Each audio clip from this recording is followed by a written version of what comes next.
ಮಾತಾಡೋದಾಗ ನಾನು ಸಾಮಾನ್ಯ ಕಾಂಗ್ರೆಸ್ ಕಾರ್ಯಕರ್ತ, ನಾನು ಜಿಲ್ಲಾ ಅಧ್ಯಕ್ಷ, ಕಾಂಗ್ರೆಸ್ ಜಿಲ್ಲಾ ಅಧ್ಯಕ್ಷ. ನಾವು ಏನ್ ಬೇಕೋ ಮಾತಾಡ್ಬೋದು. ಶಂಡ ಅಂತ ಏನಿದೆ ಅರ್ಥ? ಏನು ಅರ್ಥ ಗೊತ್ತಿದ್ಯಾ? ನೀವು ಒಬ್ಬ ಇದು ಅಡ್ವೊಕೇಟ್ ಅನ್ನೋದು ಸ್ವಲ್ಪ ಬೇಡವಾ? ಮಾತು ಮರ್ಯಾದೆ ಬೇಡವಾ? ಅದನ್ನ ಹೇಳ್ಕೊಳ್ಳೋದು ಅಂಬೇಡ್ಕರ್ ಈ ತರ ಮಾತಾಡೋದು ಕರೀತಾರ. ನಾವು ತಿಳುವಳಿಕೆ ಆಗ್ಬೇಕು, ನಾವು ಅಭಿವೃದ್ಧಿ ಆಗ್ಬೇಕು, ನಮ್ಮ ಸಿದ್ಧಾಂತಗಳನ್ನ ರೂಢಿಸ್ಕೋಬೇಕು, ನಾವು ಒಳ್ಳೆಯವರಾಗ್ಬೇಕು. ಈ ಸಂಸ್ಕೃತಿ ಇದ್ರೆ ಏನ್ರಿ ಮಾತಾಡೋದು? ಏನು ಮಾಡಿದ್ರು ಪ್ರಜಾಪ್ರಭುತ್ವ ಇದ? ಅವ್ರು ಹೇಳ್ತಾರೆ, ಅಮಿತ್ ಶಾ ಅವರು ಪಾರ್ಲಿಮೆಂಟ್ ಅಲ್ಲಿ ಹೇಳ್ತಾರೆ, ಹೇಳ್ತಾರೆ ಏನು ಅಂಬೇಡ್ಕರ್ ಅಂದ್ರೆ ಏನ್ ಬರ್ತದೆ? ರಾಮ ಸ್ವರ್ಗಕ್ಕೆ ಬರ್ತಾರೆ. ಅದಕ್ಕೆ ನೀವೇನು ಮಾತಾಡಿಲ್ಲ. ಮಾಡಿದ್ದಾರೆ, ಎಲ್ಲಿ ಮಾಡಿದ್ದಾರೆ ನೀವು? ಎಷ್ಟು ನಿಂತ ನಮ್ಮ ತಾಲೂಕಲ್ಲಿ ನೀವು ಇದ್ದಿದೆ ಅಂಬೇಡ್ಕರ್ ವಾದಗಳು ಎಲ್ಲ ನಮ್ಮವ್ರೆ. ಯಾರು ಅಂಬೇಡ್ಕರ್ನ ಹೇಳ್ಸಲ್ಲ. ಅಂಬೇಡ್ಕರ್ಗೆ ಏನ್ ಗೌರವ ಕೊಡ್ತೀರಿ, ಅಂಬೇಡ್ಕರ್ಗೆ ಏನ್ ಹೋರಾಟ ಮಾಡ್ಬೇಕು ನಾವು ಮಾಡ್ತೀರಿ. ಎಲ್ಲಿರ್ಬೇಕಂತ ನಮ್ಗೆ ಗೊತ್ತು. ಅಂಬೇಡ್ಕರ್ ಬಗ್ಗೆ ನಮ್ಗೆ ಎಲ್ರಿಗೂ ಇಲ್ಲಿ ಸೇರಿರೋ ಎಲ್ರಿಗೂ ನಮ್ಗೆ ಅಂಬೇಡ್ಕರ್ ಅಂತ, ಅಂಬೇಡ್ಕರ್ ಮಾರ್ಗ, ಅಂಬೇಡ್ಕರ್ ಸಿದ್ಧಾಂತ, ಅಂಬೇಡ್ಕರ್ ತತ್ವ ನಾವು ಅದನ್ನ ಪಾಲಿಸ್ಕೊಂಡಿದ್ದೀವಿ. ದಯವಿಟ್ಟು ನೀವು ಈ ತರ ಮಾತಾಡೋದನ್ನ ನೀವು ಬಿಡಬೇಕು. ಇದೇ ತರ ನೀವು ಬಂದು ಮಾತಾಡ್ತಾ ಇದ್ರೆ ಮುಂದಿನ ದಿನಗಳಲ್ಲಿ ಈ ತಾಲೂಕು ಎಲ್ಲಿ ಕರ್ಕೊಂಡು ಹೋಗ್ತೀರ ನಮ್ಗೆ ಅರ್ಥ ಆಯ್ತಲ್ಲ. ದಯವಿಟ್ಟು ಇದನ್ನ ತಿಳಿಸಿ ಏನ್ ಮಾಡ್ಬೇಕಂತ ಮಾರ್ಗದರ್ಶನ ಕೊಡಿ. ಅದಕ್ಕೆ ನಾವು ಭದ್ರಾಗಿರ್ತೀವಿ. ಅದೇನ್ ಮಾಡ್ಬೇಕಂದ್ರೆ ನಮ್ಗೆ ನಮ್ಮ ಜಿಲ್ಲಾಡಳಿತ, ತಾಲೂಕು ಆಡಳಿತ ಗೊತ್ತಿದೆ, ನಾವು ಮಾಡ್ತೀವಿ. ಸುಮ್ಮನೆ ಅನಾವಶ್ಯಕಕ್ಕೆ ಬಂದು ಇಲ್ಲಿ ಏನಂದ್ರೆ ಮಾತಾಡೋದನ್ನ ಬಿಟ್ಬಿಡಿ ಅಂತ ಈ ಸಭೆ ಮುಖಾಂತರ ಕೇಳ್ಕೊಂತಾರೆ.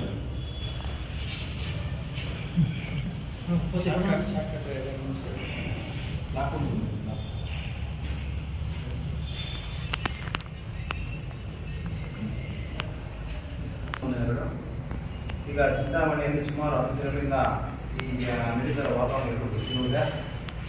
ಈ ಸುಮಾರು ನವೆಂಬರ್ ತಿಂಗಳಲ್ಲಿ ಮಾನ್ಯ ಸಚಿವರು, ಜಿಲ್ಲಾ ಉಸ್ತುವಾರಿ ಮಂತ್ರಿಗಳಾದ ಡಾಕ್ಟರ್ ಸುಧಾಕರ್ ಅವರು ಅಂಬೇಡ್ಕರ್ ಭವನಕ್ಕೆ ಎಲ್ಲ ದಲಿತ ಪರ ಎಲ್ಲ ದಲಿತ ಮುಖಂಡರುಗಳನ್ನು ಕರೆದು ಯಾವ ರೀತಿ ಅಂಬೇಡ್ಕರ್ ಭವನವನ್ನು ಯಾವ ರೀತಿ ವಿನ್ಯಾಸ ಮಾಡ್ತಾ ಇದ್ದೀವಿ, ಅಂಬೇಡ್ಕರ್ ಪುತ್ಥಳಿಯನ್ನು, ಕಂಚಿನ ಪುತ್ಥಳಿಯನ್ನು ಎಲ್ಲಿಡ್ತೀವಿ, ಯಾವ ರೀತಿ ಇಡ್ತೀವಿ, ಕಾರಿಡಾರ್ ಹೆಂಗೆ ಬರುತ್ತೆ, ಡೈನಿಂಗ್ ಹಾಲ್ ಹೆಂಗೆ ಬರುತ್ತೆ, ಈಗಿರ್ತಕ್ಕಂಥ ಭವನನ ಮುಂದಿನ ದಿನಗಳಲ್ಲಿ ಯಾವ ರೀತಿ ಅಭಿವೃದ್ಧಿ ಮಾಡ್ತೀವಿ, ಇನ್ನೂ ದೊಡ್ಡದಾಗಿ ಯಾವ ರೀತಿ ತೋರಿಸ್ತೀವಿ ಅನ್ನೋದನ್ನು ವಿನ್ಯಾಸನೆಲ್ಲ ತೋರಿಸಿ ಎಲ್ಲರಿಗೂ ಮನವರಿಕೆ ಮಾಡಿದ್ರು. ಈ ಮನವರಿಕೆ ಮಾಡಿದಾಗ ಎಲ್ಲ ದಲಿತ ಮುಖಂಡರುಗಳು, ಎಲ್ಲ ದಲಿತ ಪರ ಹೋರಾಟಗಾರರು ಅಲ್ಲಿ ಬಂದು ಅವ್ರ ಸಂತೋಷ ವ್ಯಕ್ತಪಡಿಸಿದ್ರು. ಆ ಸಂತೋಷ ವ್ಯಕ್ತಪಡಿಸಿದ್ರೆ ನಾವು ಇನ್ನು ಮುಂದೆ ಯಾವುದೇ ಕಾರಣಕ್ಕೂ ಯಾವುದೇ ಪಕ್ಷದ ಸಂಸದರಾಗಿರಲಿ, ಬೇರೆ MLAಗಳಾಗಿರಲಿ, ಇಲ್ಲ ಯಾರೇ ಬೇರೆ ಶಾಸಕರಾಗಿರಲಿ, ಸಚಿವರುಗಳ ಹತ್ರ ಹೋಗಿ ಮನವಿ ಪತ್ರಗಳನ್ನು ಕೊಟ್ಟು ನಮ್ಮೂರಲ್ಲಿ ಅಂಬೇಡ್ಕರ್ ಭವನ ನೆನಪು ಬಿದ್ದಿದೆ, ಅದನ್ನ ಮತ್ತೆ ಇದನ್ನ ರೆಡಿ ಮಾಡಿ ಮತ್ತೊಂದು ಕೇಳೋ ಅವಕಾಶ ಕೊಡದಿರಾ ನಮ್ಮ ಕ್ಷೇತ್ರದ ಶಾಸಕರು, ನಮ್ಮ ಜಿಲ್ಲೆಯ ಮಂತ್ರಿಗಳು ನಮಗೆ ಈ ಅದ್ಭುತವಾದ ಈ ಅಂಬೇಡ್ಕರ್ ಭವನವನ್ನ ನಿರ್ಮಾಣ ಮಾಡಿದ್ರೆ ನಮ್ಗೆ ಸಂತೋಷವಾದ ವಿಷಯ ಅಂತ ಅವರ ಅನಿಸಿಕೆಗಳನ್ನ ಹಂಚಿಕೊಂಡ್ರು, ಖುಷಿಪಟ್ಟರು, ಅಲ್ಲಿಂದ ಹೊರಟರು. ಅದೇ ರೀತಿ ಸುಮಾರು 2014 ಅಲ್ಲಿ ಅಂಬೇಡ್ಕರ್ ಭವನಕ್ಕೆ ಗುದ್ದಿರಿ ಪೂಜೆ ಮಾಡಿ ಹೊರಟವರು ಮಹಾನ್ ನಾಯಕರು ಅವತ್ತು ಹೊರಟಿದ್ರು. 10 ವರ್ಷಗಳ ಕಾಲ ಬೇರೆ ಈ ತಾಲೂಕಲ್ಲಿ ಬೇರೆ ವ್ಯಕ್ತಿಗಳು ಇಲ್ಲಿ ಶಾಸಕರಾಗಿ ಅಧಿಕಾರ ಚಲಾವಣೆ ಮಾಡಿದ್ರು. 10 ವರ್ಷಗಳಲ್ಲಿ ಯಾರೇ ಆಗಿಲ್ಲ ಅಂಬೇಡ್ಕರ್ ಭವನವನ್ನು ಪೂರ್ಣ ಮಾಡಿಲ್ಲ, ಅಂಬೇಡ್ಕರ್ ಪುತ್ಥಳಿಯನ್ನು ಇಟ್ಟಿಲ್ಲ. ಈಗಿನ ನಮ್ಮ ಶಾಸಕರು, ನಮ್ಮ ನಾಯಕರು, ಜನಪ್ರಿಯ ಶಾಸಕರು ಡಾಕ್ಟರ್ ಸುಧಾಕರ್ ಅವರು ಈ ಅಂಬೇಡ್ಕರ್ ಭವನಕ್ಕೆ 9 ಕೋಟಿ ಅನುದಾನ ತಂದಿದ್ದಾರೆ. ಆ ಅಂಬೇಡ್ಕರ್ ಭವನದಲ್ಲಿ ಮುಂದೆಗಡೆ ಕಂಚಿನ ಪುತ್ಥಳಿಯನ್ನು ಇಟ್ಟು ಅದಕ್ಕೆ ಮೆಟ್ಲು ಜೊತೆಗೆ ಲಿಫ್ಟ್ ಅನ್ನ ಮಾಡಿ ಅದನ್ನ ಒಂಥರ ಹೇಳ್ತೀರಾ ಅದ್ಭುತವಾಗಿ ಈ ವಿನ್ಯಾಸಗೊಳಿಸಿ ಅಲ್ಲೊಂದು ಒಳ್ಳೆ ಪುತ್ಥಳಿ ಇಟ್ಟೋಣ ಅಂತ ಎಲ್ರಿಗೂ ಹೇಳಿದ್ರು. ಹೇಳ್ಕೊಂಡು ಬರ್ತಾ ಏನಾಯ್ತು, ಮುಂದೆ ಇದೇ ರೀತಿ ಈ ನಮ್ಮ ದಲಿತ ಪರ ಹೋರಾಟಗಾರರಾಗಿರ್ಬೋದು, ಬೇರೆ ಯಾರ್ಯಾರಾಗಿರ್ಬೋದು, ಅವ್ರಿಗೊಂದು ಹೋರಾಟ ಇತ್ತು. ನಮ್ಮೂರಲ್ಲಿ ಭವನ ಬೇಕು, ನಮ್ಮೂರಲ್ಲಿ ಭವನ ನಿಂತೋಗಿದೆ, ನಮ್ಮೂರಲ್ಲಿ ಪುತ್ಥಳಿ ಇಲ್ಲ. ಇದು 1 ವರ್ಷ 2 ವರ್ಷ 3 ವರ್ಷ ಹೋರಾಟ ಮಾಡಿಲ್ಲ ಇರ್ತಕ್ಕಂಥ ದಲಿತ ಮುಖಂಡರುಗಳು, ದಲಿತ ನಾಯಕರುಗಳು ಸುಮಾರು 3 ದಶಕ 4 ದಶಕಗಳಿಂದ ಹೋರಾಟ ಮಾಡ್ಕೊಂಡು ಬಂದಿದ್ದಾರೆ. 3-4 ದಶಕಗಳಿಂದ ಹೋರಾಟ ಮಾಡ್ಕೊಂಡು ಬಂದ್ರು. ಯಾವತ್ತೇ ಆಗಲಿ ಪುತ್ಥಳಿಗೋಸ್ಕರ ಈ ರೀತಿ ಬೀದಿಗಳಿದ್ದು ಯಾರು ಮಾಡಿಲ್ಲ. ಆ 4 ದಶಕಗಳಲ್ಲಿ ಹೋರಾಟ ಮಾಡ್ಕೊಂಡು ಬಂದಿರೋದು ನಮ್ಗೆ ಬೇಕಾಗಿರೋದು ಅದ್ಭುತವಾದ ಭವನ, ಅದ್ಭುತವಾದ ಅಂಬೇಡ್ಕರ್ ಪುತ್ಥಳಿ. ಈಗಿರ್ತಕ್ಕಂಥ POP ಪುತ್ಥಳಿಯನ್ನು ಇಟ್ಬಿಟ್ಟು ಯಾರೋ ಅವ್ರ ಸ್ವಾರ್ಥಕ್ಕೆ ಅವ್ರ ಸ್ವಾರ್ಥಕ್ಕೆ ತಂದು ಇಲ್ಲೆಲ್ಲ ಶಾಲೆ ಆವರಣದಲ್ಲಿ ಇಟ್ಬಿಟ್ಟು ರಾತ್ರಿ ಯಾಕೆ ಅಂಬೇಡ್ಕರ್ ಅವರು ದೇಶದ ಮಹಾನ್ ವ್ಯಕ್ತಿ, ಮಹಾನ್ ಜ್ಞಾನಿ, ವಿಶ್ವಕ್ಕೆ ಜ್ಞಾನಿ ಅಂತ ಒಬ್ಬ ವ್ಯಕ್ತಿನ ನೀವು ಹಗಲಲ್ಲಿ ಇಲ್ಲಿರ್ತಕ್ಕಂಥ ಇದು ದಲಿತ ಚಳುವಳಿಗಳ ತವರೂರು ಇದು. ಇಲ್ಲಿ ದಲಿತರ ನಾಯಕರು ರಾಜ್ಯ ಮಟ್ಟದ ನಾಯಕರು ಹುಟ್ಟಿರೋ ನಮ್ಮ ತಾಲೂಕು ಜಿಲ್ಲೆ ಇದು. ಕೋಲಾರ ಜಿಲ್ಲೆ ಅಂದ್ರೆ ದಲಿತರ ಜಿಲ್ಲೆ, ದಲಿತರ ನಾಡು. ಇವತ್ತು ಸಂಸದ ರಾಜ್ಯದಲ್ಲಿ ದಲಿತರೇ ಇದ್ದಾರೆ ಅಂತ ಜಿಲ್ಲೆಯಲ್ಲಿ ಇರ್ತಕ್ಕಂಥ ಎಷ್ಟೋ ದಲಿತ ನಾಯಕರನ್ನ ಯಾರಾದ್ರೂ ಒಬ್ಬನಾದ್ರೂ ಕನ್ಸರ್ನ್ ಮಾಡಿದಾರ, ಅಲ್ಲಿ ಪುಟ್ಟಿಲಿಟ್ಟವ್ರು ಯಾರಾದ್ರೂ ಮಹಾನ್ ಬರೋರು ಇಲ್ಲಿರ್ತಕ್ಕಂಥ ಯಾರು ಬೇರೆ ದಲಿತ ನಾಯಕರು ಯಾರು ಇಲ್ವಾ? ನಾನೊಬ್ಬ ದಲಿತ, ಇವರು ದಲಿತ, ಕೂತಿರೋಲ್ಲ, ನಾವು ದಲಿತರೇ ತಾನೆ.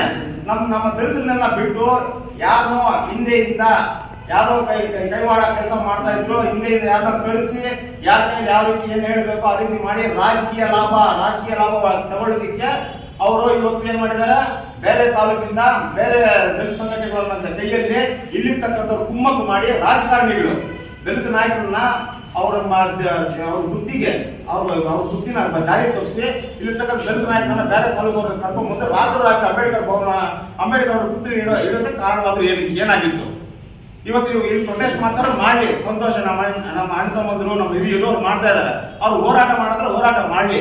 ಈಗ ಹೋರಾಟ ಮಾಡೋದಕ್ಕೂ ಒಂದು ಅತಿ ಮಿತಿ ಇರುತ್ತೆ. ಅವ್ರು ಹೋರಾಟ ಮಾಡ್ಕೊಂಡು ಹೋಗ್ತಾ ಇದಾರೆ.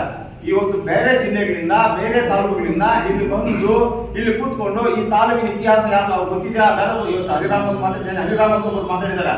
ಇವತ್ತು ಎನ್ ಮಹೇಶ್ ಅಂತ ಬಂದು ಮಾತಾಡ್ತಾರೆ. ಎನ್ ಮಹೇಶ್ ಆದ್ರೆ ಯಾರು? ಎನ್ ಮಹೇಶ್ ಅವರೊಬ್ಬ ಬಿಜೆಪಿ ಪಕ್ಷದವರು. ಬಿಜೆಪಿ ಪಕ್ಷದವರು ಯಾರು? ಕೋಮುವಾದಿಗಳು. ಬಿಜೆಪಿ ಕೋಮುವಾದಿಗಳು ಪಾರ್ಲಿಮೆಂಟ್ ಅಲ್ಲಿ ಬಾಬಾ ಸಾಹೇಬ್ ಅಂಬೇಡ್ಕರ್ ಅವರನ್ನ ಅವಮಾನ ಮಾಡ್ತಾರೆ. ಇಲ್ಲಿ ಬಂದು ಬಾಬಾ ಸಾಹೇಬ್ ಅಂಬೇಡ್ಕರ್ ಅವರಿಗೆ ಇಲ್ಲಿ ಮೋಸ ಮಾಡ್ತಾ ಇದ್ದಾರೆ, ಅವ್ರಿಗೆ ಕಪ್ಪು ಇದು ಕೊಡುಗು ಪಟ್ಟಿ ಸುತ್ತಿದ್ದಾರೆ ಅಂತ ಪ್ರೊಟೆಸ್ಟ್ ಮಾಡ್ತಾರೆ. ಇದು ನಾಟಕವಲ್ವಾ? ಇವತ್ತು ಬಿಜೆಪಿನವರು JDS ಅವರು ಸೇರ್ಕೊಂಡು ಮಾಡ್ತಾರೆ, ನಾಟಕವಲ್ವಾ? ನಿನ್ನೆವರೆಗೂ ಇದು ನಿಜವಾಗ್ಲೂ ಯಾರು ಇಟ್ಟಿದ್ದಾರೆ ಅವ್ರ ಮೇಲೆ ಕಾನೂನುಬದ್ಧವಾಗಿ ಹೋರಾಟ ಮಾಡ್ತಾ ಇದ್ದಾರೆ. ಇಲ್ಲಿರ್ತಕ್ಕ ಅವರು ನಮ್ಮ ಹಿರಿಯರೇನೋ ಹೋರಾಟ ಮಾಡ್ತಾ ಇದ್ದಾರೆ. ಇದಕ್ಕೆ ಯಾವ್ದೋ ಒಂದು ತೆರೆ ಬೀಳುತ್ತೆ ನಾವು ಕಾಯ್ತಾ ಇದ್ದೀವಿ. ನಿನ್ನೆ ಇದ್ದಕ್ಕಿದ್ದಂಗೆ ಸಂಜೆ ಏನಾಯ್ತು, ಇಲ್ಲಿನ ಮಾಜಿ ಶಾಸಕರು ಹೊರ ಬಂದ್ರು. ಏನಕ್ಕೆ ಆಚೆ ಬಂದ್ರು ಅವರು? ಇದರಿಂದ ಅವ್ರ ಕೈವಾಡ ಇದ್ದೇ ತಾನೆ ಮೊದಲಿಂದ ಅವರೇ ತಾನೇ ನಾಟಕ ಮಾಡ್ತಾ ಇರೋದು. ಈ ಮಾಜಿ ಶಾಸಕರಿಗೆ ಒಂದು ಕಿವಿ ಮಾತು ಹೇಳ್ತಾ ಇದ್ದೀವಿ, ನೀವು 10 ವರ್ಷಗಳಿಂದ ನೀವು ಬೆಳೆ ಬೇಯಿಸ್ಕೊಂಡಿದ್ದೀರಾ. ಈ ರೀತಿ ಜಾತಿಗಳ ಮೇಲೆ ಧರ್ಮಗಳ ಮೇಲೆ ಕಟ್ಕೊಂಡ್ಬಂದು 10 ವರ್ಷ ಬೆಳೆ ಬೇಯಿಸ್ಕೊಂಡಿದ್ದೀರಾ. ಹಿಂದಿನ ಅಸೆಂಬ್ಲಿ ಎಲೆಕ್ಷನ್ ಅಲ್ಲಿ ನಿಮಗೆ ಜನ ಬುದ್ಧಿ ಸರಿಯಾಗಿ ಹೇಳಿದ್ದಾರೆ, ಆದ್ರೂ ನೀವು ಬುದ್ಧಿ ಕಡಿಮೆ ಮಾಡ್ಕೊಂಡಿಲ್ಲ. ಇನ್ನು ಮುಂದಾದ್ರೂ ನೀವು ಬುದ್ಧಿ ತಗೊಳ್ಳಿ. ನೀವೇ ಬಹಿರಂಗವಾಗಿ ಹೇಳಿದಿರಾ, ನಾನೇನಾದ್ರೂ ಅಲ್ಲಿ ಬಂದ್ರೆ ಈ ಮುಖಂಡರನ್ನ ನಾನು ಇವ್ರ ಪರವಾಗಿದ್ದೀನಿ ಅಂತ ಹೇಳ್ಬಿಟ್ಟು ಪಟ್ಟ ಕಟ್ಟಿಬಿಡ್ತಾರೆ, ಹಣೆ ಪಟ್ಟ ಕಟ್ಟಿಬಿಡ್ತಾರೆ ಅಂತ ಹೇಳ್ತೀರಾ. ನಿಮ್ ಹಣೆ ಪಟ್ಟ ಕಟ್ಟಿಬಿಡ್ತಾರೆ ಅಂದ್ರೆ ಅದು ವಾಸ್ತವಾಂಶ. ನಿಮ್ಮ ಬಾಯಲ್ಲಿ ನೀವು ಬೇರೆ ರೀತಿ ಹೇಳ್ತಾ ಇದ್ದೀರ ಅಷ್ಟೇ ಸತ್ಯನ. ಆ ರೀತಿ ಹೇಳ್ಕೊಳ್ಳೋದು ಈ ರೀತಿ ಇವಾಗ ಇದನ್ನ ರಾಜಕೀಯವಾಗಿ ಆದ್ರೂ ಇಲ್ಲಿ ಬಿಡ್ಬೋದಿತ್ತು, ಇಲ್ಲ ಸಂಘಟನೆಗಳು ಹಿರಿಯರು ಹೋರಾಟ ಮಾಡ್ತಾ ಇದ್ರು. ಅದ್ರ ಮೂಲ ಉದ್ದೇಶ ಯಾರು ತಿಳಿದಿರಲಿಲ್ಲ. ಇವತ್ತು ರಾಜಕೀಯವಾಗಿ ಎಲ್ಲರೂ ಒಬ್ಬೊಬ್ಬರೇ ಆಚೆ ಬರ್ತೀರಾ. ಈ ಹರಿರಾಮ್ ಬರ್ತಾನೆ, ಈ ಹರಿರಾಮ್ ಬಗ್ಗೆ, ಹರಿರಾಮ್ ಅವರಿಗೆ ನಮ್ಮ ಕ್ಷೇತ್ರದ ಬಗ್ಗೆ, ನಮ್ಮ ಕ್ಷೇತ್ರದ ನಾಯಕರ ಬಗ್ಗೆ, ಇಲ್ಲಿರ್ತಕ್ಕಂಥ ದಲಿತರ ಬಗ್ಗೆ ಏನಾದ್ರೂ ಅವ್ರು ಗೊತ್ತಿತ್ತಾ? ಈ ಹರಿರಾಮ್ ಅನ್ನೋವನು ಇವ್ನೆಂತವನ ಗೊತ್ತಾ? ಇವ್ರನ್ನ ನಾನು ಅವನು ಇವತ್ತು ಮಾತಾಡ್ತೀನಿ. ಯಾಕೆ ಮಾತಾಡ್ತೀನಿ ಅಂದ್ರೆ ಅವರೊಬ್ಬ ವಕೀಲರಾಗಿ ಈ ಕ್ಷೇತ್ರಕ್ಕೆ ಬಂದು ಈ ಕ್ಷೇತ್ರದ ಒಬ್ಬ ಡಾಕ್ಟರ್ ಅವರು ಶಾಸಕರಾಗಿರ್ಬೋದು, ಸಚಿವರಾಗಿ ಇನ್ನೊಂದು ಅವರು ಡಾಕ್ಟರ್ ಅವ್ರ